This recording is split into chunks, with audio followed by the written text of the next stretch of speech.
उत्तराखंड के करते हैं। उत्तरकाशी में गंगोत्री धाम के कपाट शीतकाल के लिए बंद हो गए। सुबह 11:36 पर मां गंगा के कपाट 6 महीने के लिए पूरे विधि विधान के साथ बंद हुए हैं और मां गंगा की डोली अपने शीतकालीन प्रवास मुखबा के लिए रवाना हो गई। गंगोत्री धाम के कपाट बंद होने के दौरान भारी संख्या में श्रद्धालु धाम पहुंचे और इस दौरान मां गंगा के जयकारों से पूरा धाम गूंज उठा। आर्मी के बैंड ने भी लोगों के उत्साह को बढ़ा दिया।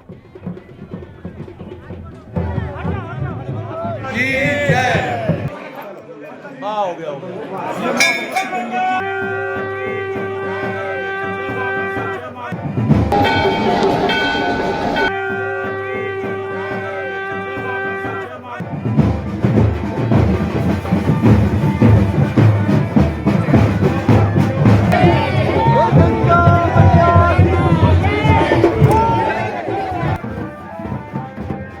विश्व प्रसिद्ध गंगोत्री धाम के कपाट बुधवार को अन्नकूट पर्व पर शीतकाल के लिए सुबह 11:36 पर बंद कर दिए गए।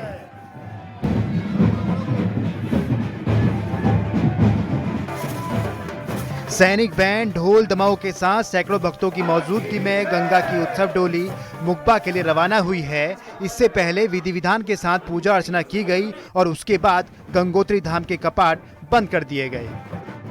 आज का जो पावन पर्व है माँ भगवती गंगे का, जो कपाट बंद का, बहुत ही अच्छा रहा है और काफ़ी श्रद्धालु जो है आज पुण्य के भागी बने हैं माँ भगवती गंगे के निर्माण दर्शन करके। और ठीक 11:36 पे पुण्य सलीला माँ भगवती गंगे के कपाट बंद कर दिए और समस्त देशवासियों को अन्नकूट के पावन अवसर की बहुत बहुत शुभकामनाएं। और आपको निरंतर मां पतित पावनी गंगा के जो दर्शन है मुखबा में आपको होंगे, उसी तरह से फल मुखबा का है जिस प्रकार से गंगोत्री का है। आप सब लोग वहां पर पधारें। गंगोत्री धाम में इस बार 7,57,762 तीर्थ यात्रियों ने दर्शन किए। पिछले साल की अपेक्षा में ये आंकड़ा थोड़ा कम है, जिसकी वजह धराली आपदा मानी जा रही है, क्योंकि आपदा के बाद लंबे समय तक यात्रा पर ब्रेक लग गया था। लेकिन बरसात खत्म होते ही यात्रा पटरी पर लौट आई और बड़ी संख्या में कपाट बंद होने के दौरान भी श्रद्धालु मौजूद रहे। बहुत शानदार, बहुत ही बढ़िया, बहुत ही अवेसम टाइप की जगह है। सबको आना चाहिए, एक बार एक्सपीरियंस तो होना चाहिए इंसान को। और जो दर्शन करें और दर्शन करने के बाद जो यहाँ का आनंद आया है ना, इतना अच्छा लग रहा है यहाँ आके कि जितनी भी थकान थी वो सब खत्म हो गई। कल हम लोगों ने दर्शन किए, यहाँ पे दर्शन करने के बाद में गंगा जी के छींटे लगाए, इतना अच्छा लग रहा है।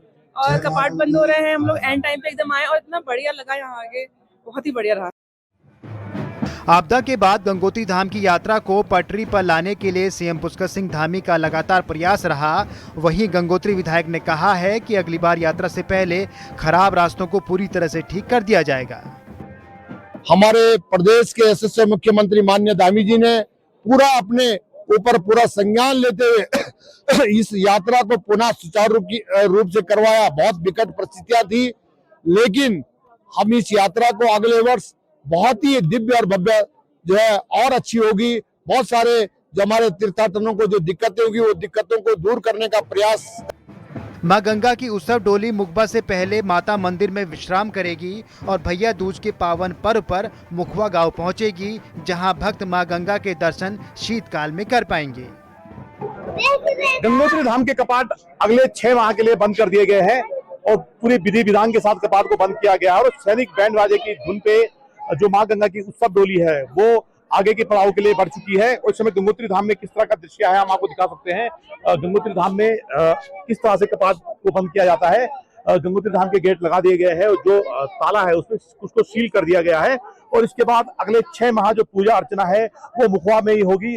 गंगोत्री धाम के कपाट भैया दूज के पावन पर्व पर बंद किए जाएंगे 12:30 पर और पूरी तैयारियां वहां पे शुरू हो गई है। गंगोत्री धाम के कपाट आज बंद हो गए हैं और कल यानी भैया दूज के पावन पर्व पर यमुनोत्री धाम के कपाट बंद किए जाएंगे। बड़ी संख्या में जो श्रद्धालु है यमुनोत्री धाम की ओर रुख करने लगे हैं। बलबीर परमार, न्यूज 18, गंगोत्री धाम, उत्तरकाशी। और कल भैया दूज के मौके पर केदारनाथ धाम के कपाट शीतकाल के लिए बंद हो जाएंगे। सुबह 8:30 पर विश्व प्रसिद्ध बाबा केदारनाथ के कपाट बंद किए जाएंगे। कपाट बंद करने की तैयारी शुरू हो चुकी है और बाबा केदार के पंचमुखी डोली ने आज मंदिर में प्रवेश कर लिया है। इस दौरान केदारनाथ के जयकारों से पूरी केदारपुरी गूंज उठी।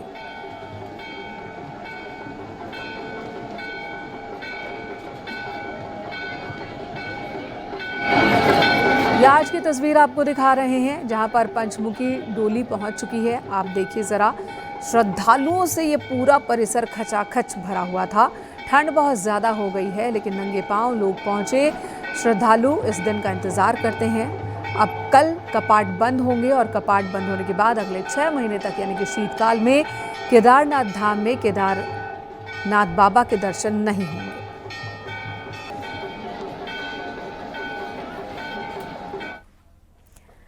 केंद्रीय गृह मंत्री अमित शाह का आज 61वां जन्मदिन है और इस मौके पर सीएम धामी ने सोशल मीडिया साइट एक्स पर पोस्ट कर उन्हें बधाई दी है।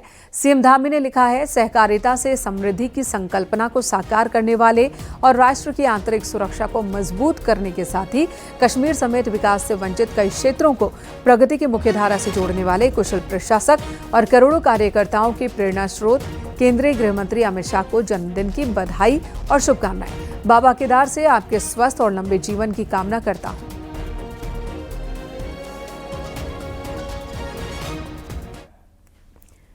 मुख्यमंत्री पुष्कर सिंह धामी ने गोवर्धन पूजा पर सीएम आवास की गौशाला में गौमाता की पूजा की और प्रदेश की खुशहाली की कामना की। उन्होंने गोवर्धन पूजा को प्रकृति, संस्कृति और पशु प्रेम का प्रतीक बताया। मुख्यमंत्री ने गौ संवर्धन के महत्व को रेखांकित किया और बताया कि निराश्रित गौवंश के भरण पोषण की राशि बढ़ाई गई है। साथ ही निजी गौशालाओं को 60% सब्सिडी दी जा रही है और राज्य में 54 गौ सदनों का निर्माण कार्य प्रगति पर है।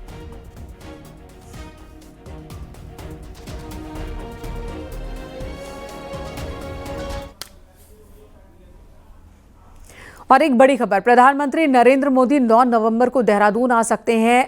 25वें राज्य स्थापना दिवस के मौके पर प्रधानमंत्री देहरादून में बने सैन्य धाम का उद्घाटन कर सकते हैं। मुख्यमंत्री पुष्कर सिंह धामी की ओर से प्रधानमंत्री से उद्घाटन के लिए अनुरोध किया गया है। वहीं तैयारी वक्त पर पूरी हो सके इसके लिए सैनिक कल्याण मंत्री गणेश जोशी ने अधिकारियों के साथ सैन्य धाम का निरीक्षण किया। साल 2021 से सैन्य धाम बनाने का काम शुरू हुआ था जो अब तैयार हो गया है। देश के प्रधानमंत्री नरेंद्र मोदी जी की परिकल्पना और पुष्कर सिंह धामी सरकार का जो ड्रीम प्रोजेक्ट है पूरा हो चुका है और संभवतः देश के प्रधानमंत्री जी के करकमलों द्वारा इसका लोकार्पण होगा। यहाँ की वीर नारियों को, वीर माताओं को, यहाँ के वीरों को, अमर सपूतों को, यहाँ की जनता को समर्पित किया जाएगा। और जिस भाव के साथ हम इसको बनाया है, ये कोई मेमोरियल नहीं है, ये एक सैन्य धाम है। धाम का मतलब एक पवित्र स्थान से होता है और हमने यहाँ पर बाबा जसवंत सिंह जिनकी पूजा होती है, बाबा हरविंदर सिंह दोनों के मंदिर इसमें हैं, म्यूजियम इसमें है, थिएटर इसमें है, लाइट एंड साउंड शो के माध्यम से वीरता की पिक्चर्स यहाँ पर दिखाई जाएगी। अमर जवान ज्योति हमने सब जगह का अध्ययन करने के बाद जो बेस्ट है उसे करने का हमने प्रयास किया।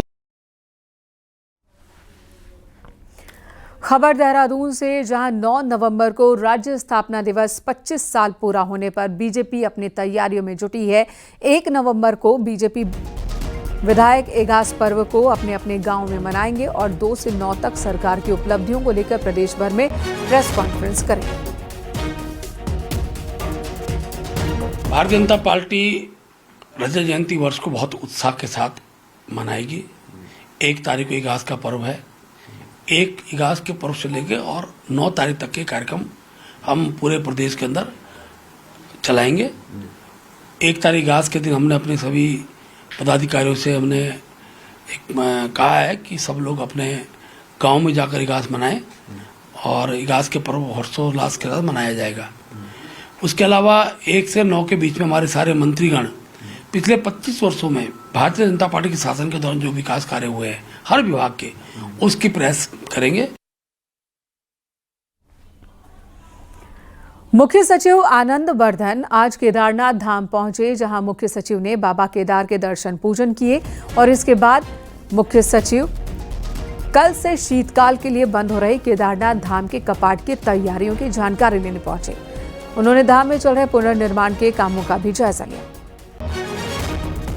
नहीं, इस बार देखिए काफ़ी संख्या में तीर्थालु आए हैं इस सीजन में, और कल बाबा केदार का कपाट बंद हो रहा है।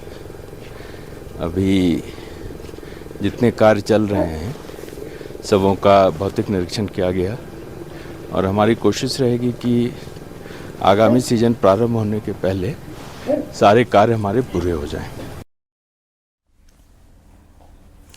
उत्तराखंड में टूरिज्म सेक्टर किस तरह से तेजी से आगे बढ़ रहा है, इसका उदाहरण है गंगोत्री नेशनल पार्क।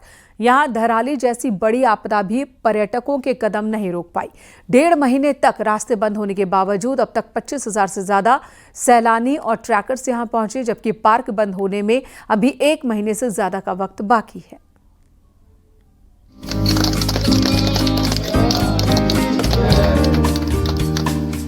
उत्तरकाशी का गंगोत्री नेशनल पार्क हिमालयी पर्यटन का एक प्रमुख केंद्र बनता जा रहा है।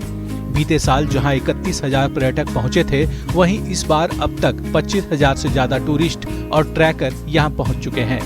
ये तब है जब 5 अगस्त को धराली आपदा के बाद 1.5 महीने तक पार्क पूरी तरह बंद रहा। 15 सितंबर को पार्क को दोबारा खोला गया और अब 30 नवंबर तक ये खुला रहेगा। इस बीच एक बार फिर पर्यटकों की आमद बढ़ रही है। पार्क प्रशासन को अब तक करीब 70 लाख रुपए की आमदनी हो चुकी है।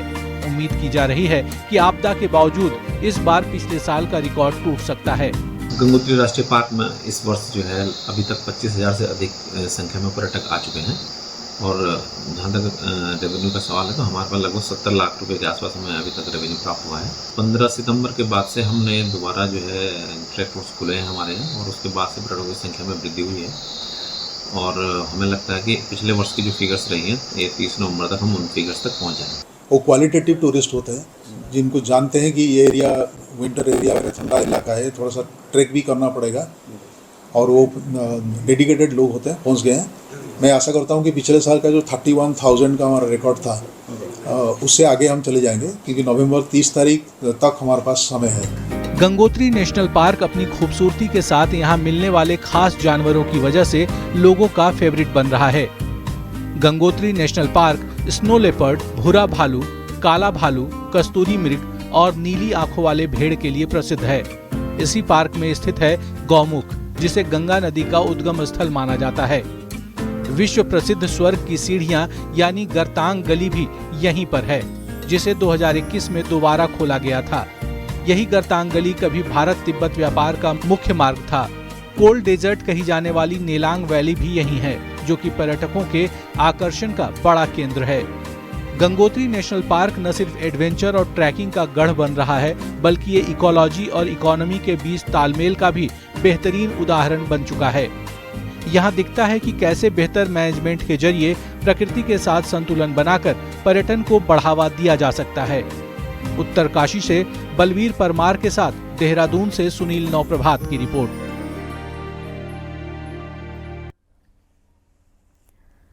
रुद्रप्रयाग जिले के पर्यटक स्थल चोपता में विदेशी पर्यटकों के साथ मारपीट और चोट का गंभीर मामला सामने आया, जिसकी शिकायत मंडल पुलिस चौकी में दर्ज कराई गई है।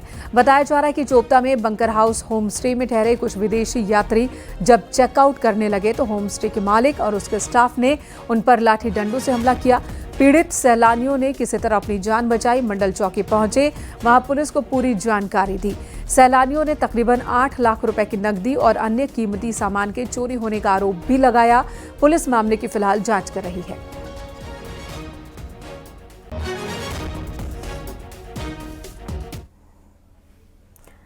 अल्मोड़ा के चौखुटिया में स्वास्थ्य सेवाओं को लेकर आंदोलन अभी भी नहीं थमा है और अब आंदोलनकारियों ने गुरुवार को बड़े आंदोलन का ऐलान किया है। 24 अक्टूबर को चौखुटिया में महारैली के साथ ही एक पदयात्रा की जाएगी जो चौखुटिया से देहरादून तक जाएगी। खास बात यह है कि इस पदयात्रा में महिलाओं के साथ युवा और बुजुर्ग भी शामिल होंगे। आपको बता दें, पिछले 2 अक्टूबर से अल्मोड़ा के चौखुटिया में अस्पताल को बेहतर किए जाने की मांग लेकर आंदोलन जारी है। हालांकि सरकार की ओर से कुछ आदेश दिए गए, लेकिन लोगों का कहना है कि उनकी सभी मांगे अब भी पूरी नहीं हुई है। सभी मांग मानी जाए।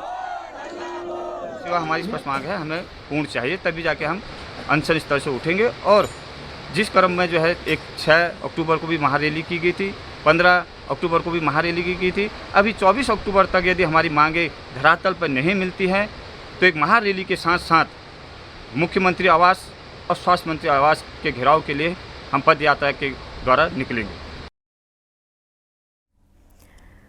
भारतीय फुटबॉल में बड़ा बदलाव होने जा रहा है। सुप्रीम कोर्ट के फैसले के बाद ऑल इंडिया फुटबॉल फेडरेशन यानी कि AIFF को अपना नया संविधान लागू करने की मंजूरी मिल गई है।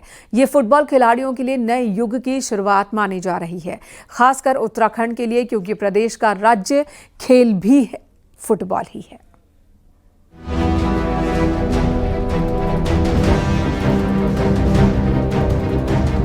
नए फुटबॉल संविधान लागू होते ही उत्तराखंड को अलग से पहचान मिल सकती है, क्योंकि उत्तराखंड का फुटबॉल कभी देश की शान रहा है। यहाँ अमर बहादुर थापा, राम बहादुर छेत्री, अनिरुद्ध थापा, रोहित दानू जैसे फुटबॉल के खिलाड़ी इसी मिट्टी से निकले हैं। उत्तराखंड बनने के बाद से अब तक किसी भी फुटबॉल संघ ने एक भी राज्य लीग आयोजित नहीं करवाई। नए संविधान में साफ कहा गया है, जो राज्य या जिला 3 साल तक नियमित लीग नहीं चलाएगा, उसकी संबद्धता खत्म कर दी जाएगी, जिससे अब उम्मीदें बढ़ गई हैं कि एक बार फिर उत्तराखंड के खिलाड़ी अपना परचम लहराएंगे।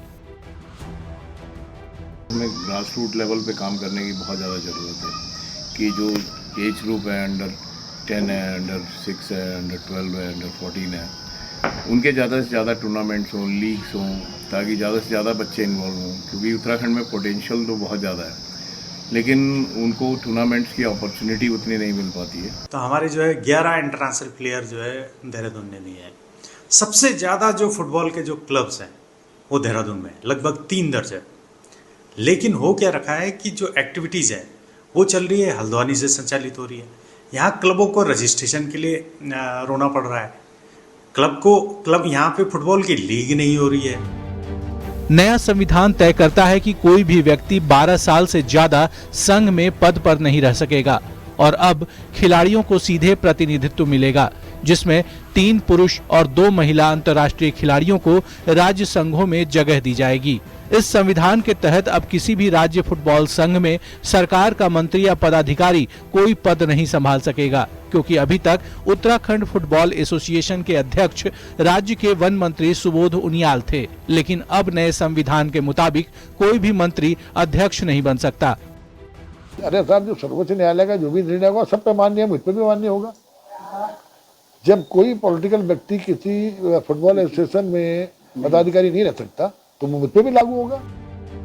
फुटबॉल के इस नए संविधान ने खेल की राजनीति और पारदर्शिता दोनों पर सवाल खड़े कर दिए हैं, लेकिन साथ ही ये खिलाड़ियों के लिए एक नई शुरुआत की उम्मीद भी जगाई है, जहां फैसला मैदान का होगा, कुर्सी का नहीं। न्यूज़ 18 के लिए देहरादून से सतेंद्र बर्थवाल की रिपोर्ट।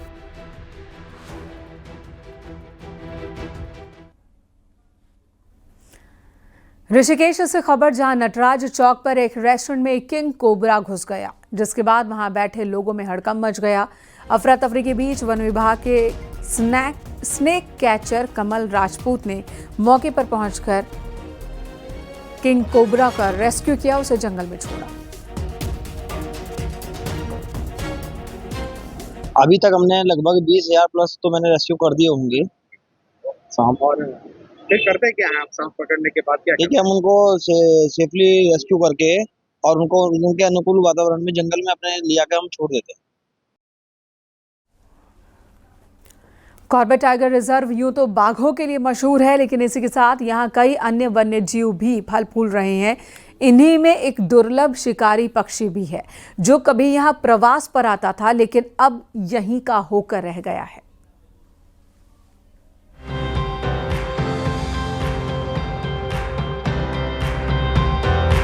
कॉर्बेट को ऐसे ही वन्य जीवों का स्वर्ग नहीं कहा जाता। ये जल, थल और नभ में विचरण करने वाले कई जीवों की आरामगाह है। कॉर्बेट प्रशासन यहाँ शिकारी पक्षियों पर एक रिसर्च कर रहा है। WWF के साथ किए जा रहे इस शोध में एक पक्षी को लेकर चौंकाने वाले तथ्य सामने आए हैं। प्लाज फिश ईगल यहाँ प्रवासी पक्षी बनकर आता था, लेकिन वर्तमान में वो यहाँ घोंसले बनाने लगा है, जिससे कॉर्बेट प्रशासन उत्साहित है। हमारे क्षेत्र में भी वो माइग्रेटरी के रूप में इस क्षेत्र में पाया जाता है, परंतु अभी देखा गया है कि कॉर्बेट टाइगर रिजर्व के अंतर्गत और आसन बैराज जो उत्तराखंड में है, वहाँ पर वो नेस्टिंग करता है। हमारी जो अभी रिसर्च चल रही है, जो रैप्टर्स पे रिसर्च चल रही है, उसके अंतर्गत हमने उसके नेस्ट जो है वो कॉर्बेट टाइगर रिजर्व में, ढिकाला में और आसन बैराज में, वहाँ पर उसके नेस्ट हमने देखे। वन्य जीव प्रेमियों की माने तो प्रवासी प्लाज फिश ईगल अब यहीं का होकर रह गया है। ये मछली पर डिपेंड है और यहाँ के ढिकाला से होकर जाने वाली रामगंगा नदी में पाई जाने वाली मछलियाँ इसका भोजन है। यहाँ हो रही सुरक्षा के चलते इस नदी में मछलियाँ भरपूर मात्रा में उपलब्ध हैं, जो यहाँ के स्वस्थ इकोसिस्टम को दिखाता है। पक्षी की बात हो रही है, बहुत एक तो दुर्लभ पक्षी है और पूरे विश्व में कुछ हजार ही इनकी संख्या है। और पहले ये कॉर्बेट या भारत में जो है एक प्रवासी पक्षी के तौर पर आता था, लेकिन विगत कुछ वर्षों से ये परमानेंट यहीं पर निवास करने लगा है। और पलासेस फिश ईगल का पाया जाना किसी भी परिस्थिति के लिए एक अच्छा द्योतक है। ये मेनली फिश पर डिपेंडेंट है। और कॉर्बेट की अगर हम बात करें तो कॉर्बेट रैप्टर्स के मामले में बहुत विख्यात है। कॉर्बेट टाइगर रिजर्व को जैव विविधता का धनी कहा जाता है। प्लाज फिश ईगल एक उदाहरण मात्र है। अगर यहाँ और रिसर्च की जाए तो इस तरह के कई मामले सामने आ सकते हैं, जो इस जैव विविधता के और समृद्ध होने की पुष्टि करेंगे। न्यूज़ 18 के लिए रामनगर से गोविंद पाटनी की रिपोर्ट।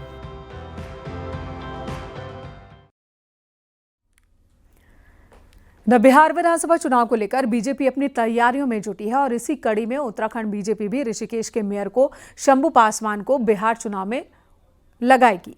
शंभू पासवान पार्टी प्रत्याशियों के लिए प्रचार करेंगे।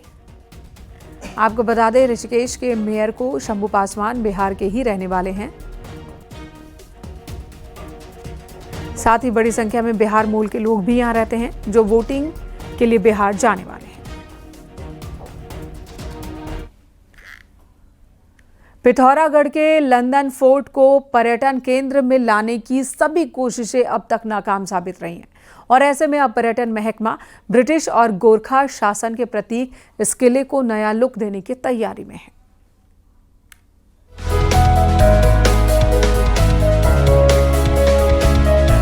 पिथौरागढ़ शहर के बीचों बीच मौजूद लंदन फोर्ट को गोरखा शासकों ने बनवाया था। 1791 में बना ये किला अपनी ऐतिहासिकता के लिए जाना जाता है। गोरखा शासन का अंत होने पर इस किले को ब्रिटिश हुकूमत ने लंदन फोर्ट का नाम दिया। अंग्रेजी शासन में ही यहाँ पहले विश्व युद्ध में शामिल सैनिक रुके थे। इन सैनिकों के नाम आज भी यहाँ दर्ज हैं।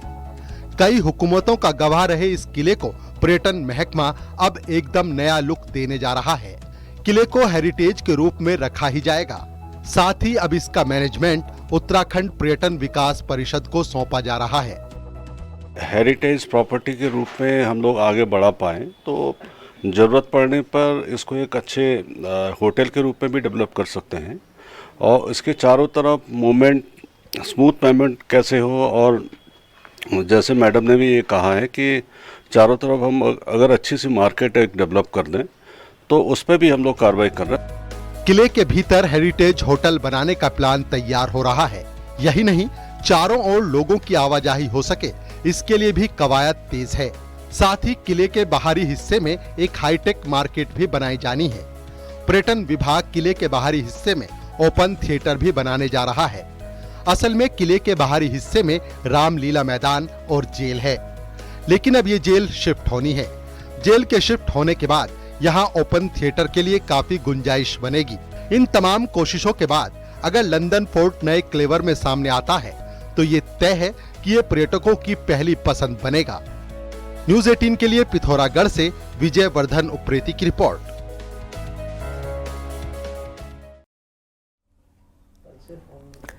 नौ नवंबर यानी राज्य स्थापना दिवस को लेकर कई कार्यक्रम आयोजित होंगे। सीएम धामी ने कहा कि इस इगास पर्व के रजत जयंती वर्ष समारोह शुरू होगा। पर्व के साथ ब्लॉक लेवल से लेकर राजधानी तक कार्यक्रम आयोजित किए जाएंगे। वहीं सीएम ने यह भी कहा कि राज्य के लिए गौरव का क्षण रजत जयंती वर्ष समारोह होगा।